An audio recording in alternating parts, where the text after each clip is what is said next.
Kawadhi nyime en ni jatend migao mar omenda Njuguna Ndung'u owacho ni giketo maino margi e sekta mar thieth kod chiero ochumi ma pacho ka e bajet ma higani. Maeri owacho ni gitimo tok kawo paro kuom sekta duto ma pacho ka kod choko pach jopiny komedo ni ging'iyo mar bero sekta mar kembe ma sani kale achiedh nade ma kae kod kacha. What we are doing is to summarize all that we have got from both MDAs and government institutions, plus the private sector, and then public participation in terms of what they have brought to us. That's what we summarize, that's what we present. But this year's budget, we want to emphasize two things.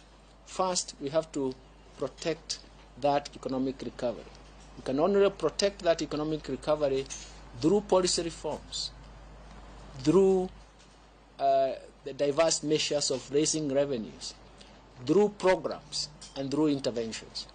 Okay, that is the most important thing. The second thing is that we have to, the policy reforms must go in different dimensions.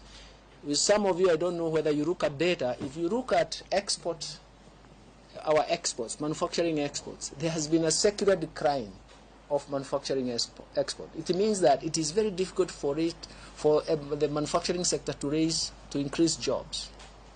So in a sense, we have to look at it in terms of how do we resuscitate our exports.